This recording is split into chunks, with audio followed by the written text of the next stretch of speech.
welcome to another edition of the Night Sports Report. I'm John Giakas. And I'm Corbin Gapski from FDU Athletics. And Corbin, guest host for us from the show, Catching Up with Corbin. Happy to be here, John. Thanks for joining us. Thank you. And we're going to get right into it, going straight to the hardwood with men's basketball, who were recently eliminated from playoff contention, dropping 13 straight games. In that 13-game losing streak, they lost to Sacred Heart, LIU, Robert Morris, St. Francis twice. And in the home game against St. Francis University, the Knights were led by freshman Darian Anderson, who scored 11 points, and they wound up losing the game 64-60. It was a tight game, came down to the final minute. The Knights just couldn't pull this one out. Following the game against the Red Flash against Robert Morris, they lost 76-62. FDU topped off in the doubleheader in nail-biting fashion, again 76-62. The Knights then fell to the Bulldogs of Bryant, 74-71, finally ending the losing streak against Wagner, 83-79. The Knights took the game to overtime, scoring 35 second-half points while limiting Wagner to only 18 points. And we're going to stay on the hardwood now with women's basketball, needing only one more game to clinch a playoff berth for the first time since the 2010-2011 season. They've gone 2-5 over the last 7 games. In that span, they dropped the first game to LIU, 79-75 at the Rothman Center at Stratus Arena. It's a close game, hard-fought, just couldn't pull it out. Then they traveled out to St. Francis University, where they won the game 78-65, picking up their third NEC victory of the season. They jumped out to an early 9-point lead thanks to junior Kelsey Cruz's quick 7 points. The Knights finished the game on a 22-9 run. Redshirt junior Erica Livermore and Kelsey Cruz shared a game-high 23 points. Cruz shot over 50% from the field for the third time in a row, bringing her season average to 44%. Then they traveled to Robert Morris, losing to the Colonials 71-58.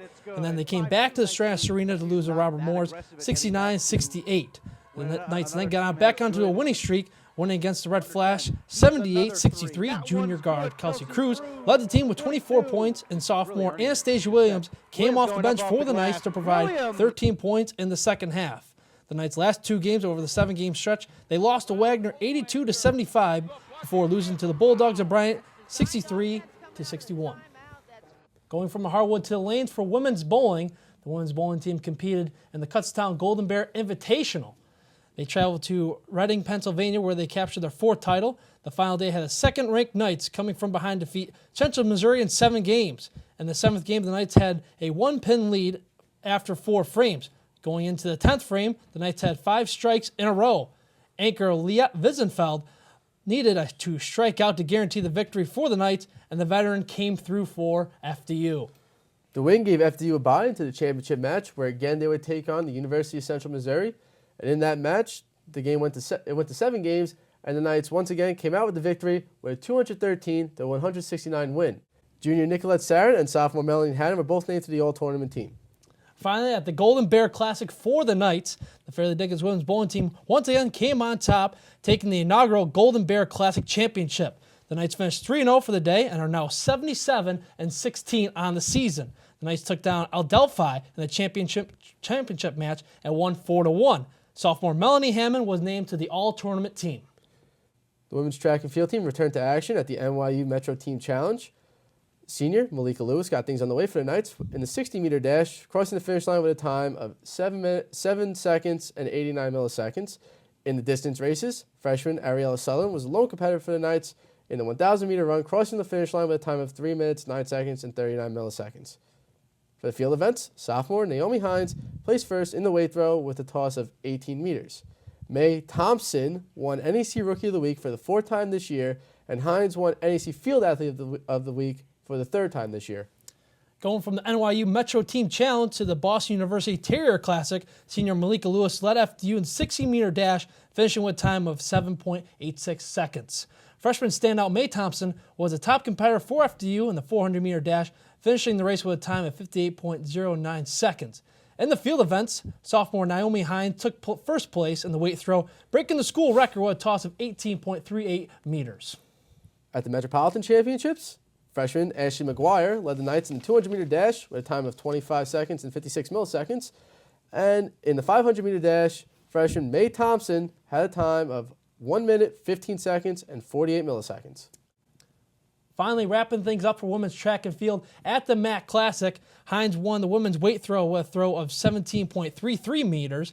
And in her first event as a Knight, not only did Ekaterina Miroshnikova claim first place in the 3,000 meter, where she got a time of 10 minutes, 58 seconds, and 0.41 milliseconds, but she also gets the toughest name to pronounce on the program show this week. And we're going to send it now to FDU track alum Juanita Caldwell, who's standing with freshman standout Mae Thompson.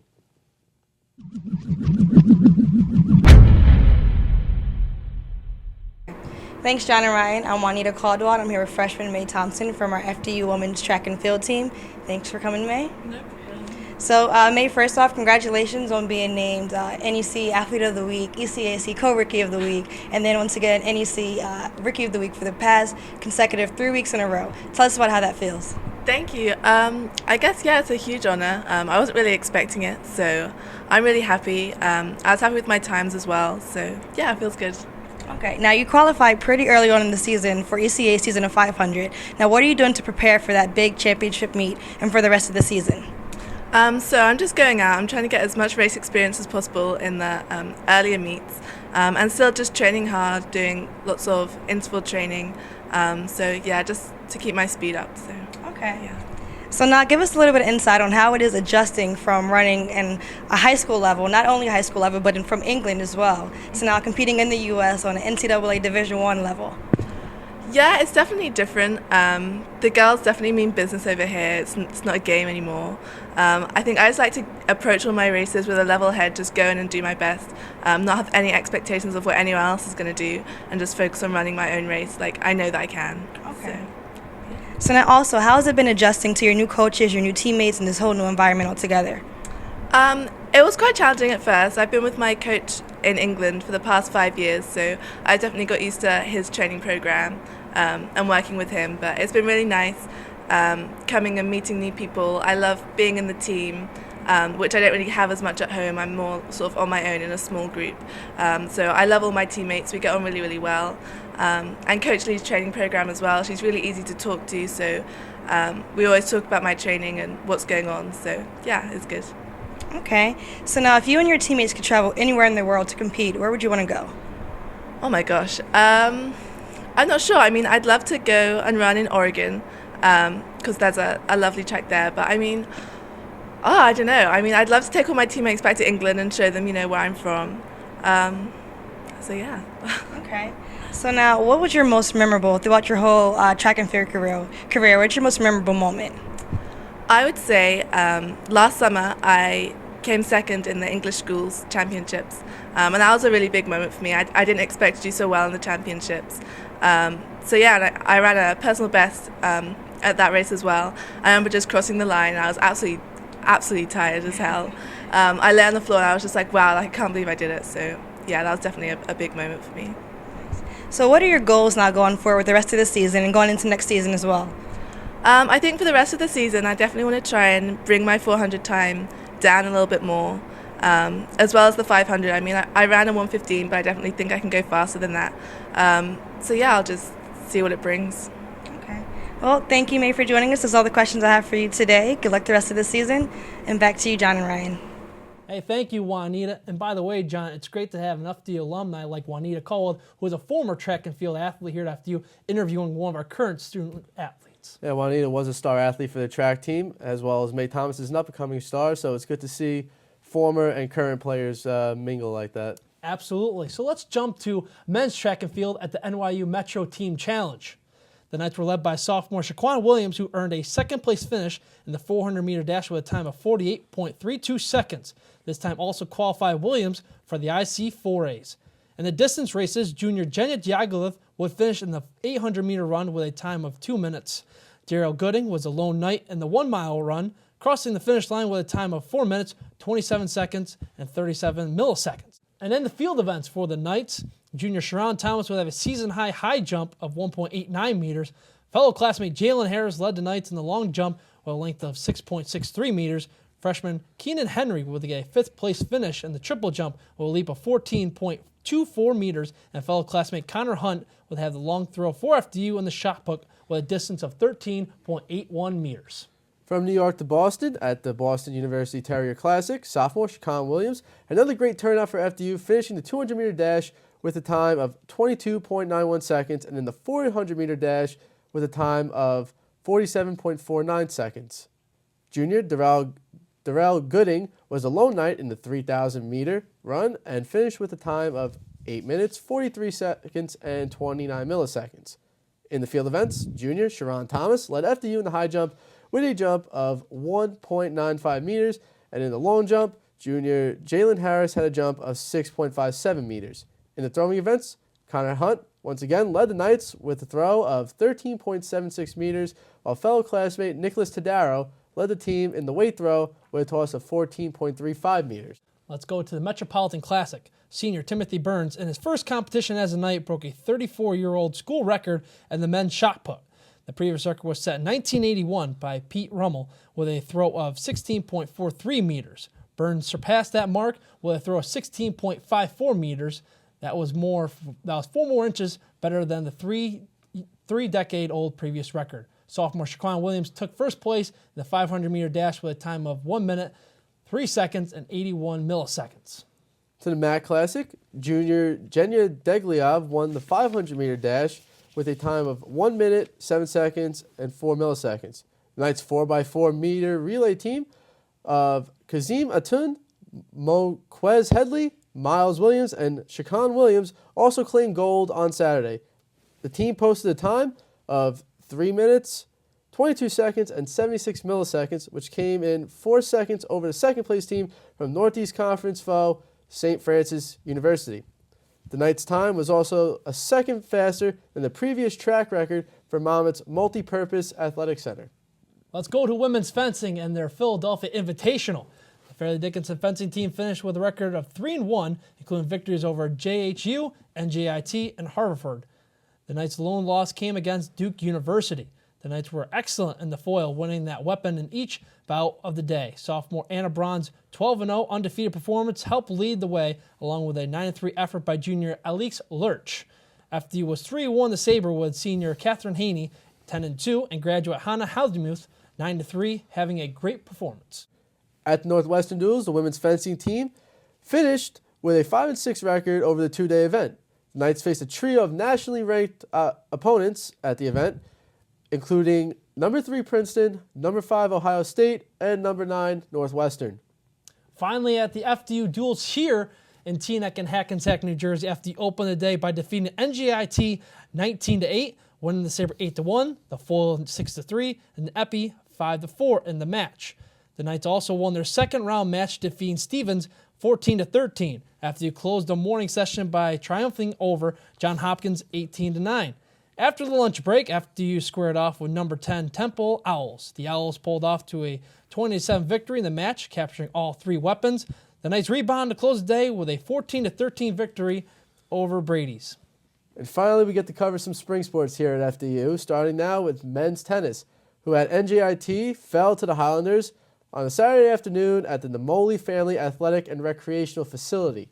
Senior Arvis Berzins and sophomore Gonzalo Quintana earned FDU's only victory of the day, winning the opening doubles match 6-3.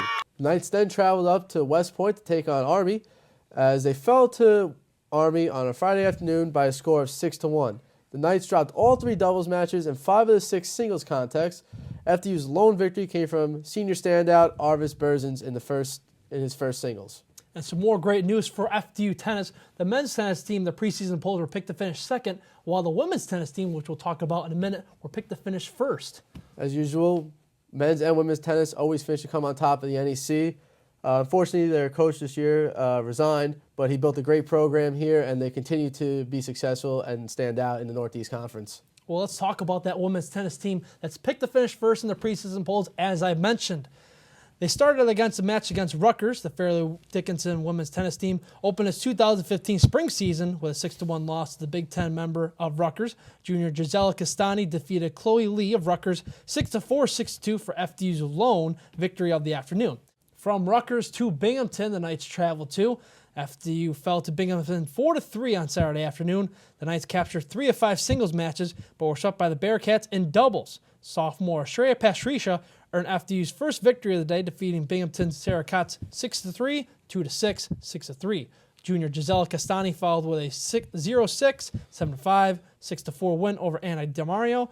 The night's final singles victory was by senior Maria Kachuk, who defeated Shea Brodsky 7-6, 3-6, 6-1.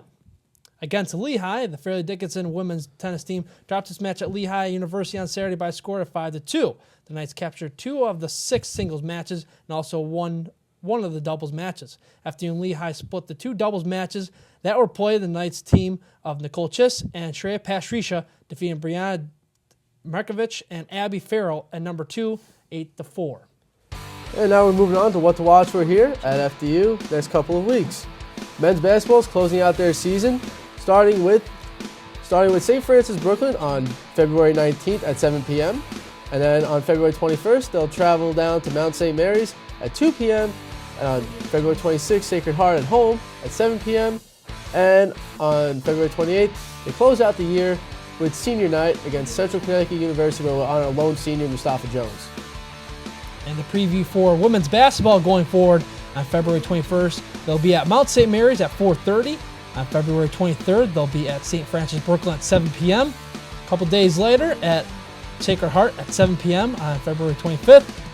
Then at CCSU on February 28th at 2 p.m. before senior night here at the Strass Arena on March 2nd, where they'll honor seniors Amanda Andredes and Tiffany Grant. Bowling will compete in the second NEC meet of the year on February 28th. Track and field at the NEC Championship in Landover, Maryland on February 21st. And the women's fencing team travels to the U.S. Squad Championships in Madison, New Jersey on February 22nd. And men's tennis will be at Lehigh at 9 a.m. on February 28th. And women's tennis will be at the U.S. Military Academy on February 21st at 3:30 p.m. And John, we start our season next week down in Norfolk State in Virginia, starting our season on February 27th against Norfolk State before having some neutral games against Iona and Lehigh. We travel back up here on March 3rd to take on Rutgers. Well, not here exactly, but Piscataway, New Jersey at Rutgers. And some great news on the preseason polls. FDU has 3 players picked by College Sports Madness to be set first and second team conference players, and one of them being John Giakas himself, joining classmates Ryan Brennan and Dylan Sprague. Ryan Brennan was named to the first team for outfield, as myself and Dylan Sprague were named to be second team all-conference infielders. And that wraps up our show for tonight. Make sure you like us on Facebook, follow us on Twitter at FDU Knights, and to follow our Instagram feed at FDU Athletics.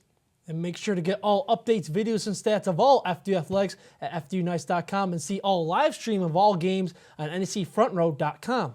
Once again, we thank you for joining us. I'm John Giakas, along with my guest host tonight, Corbin Gapski. We'd like to thank you for joining us, and we'll see you next week with another recap. Take care.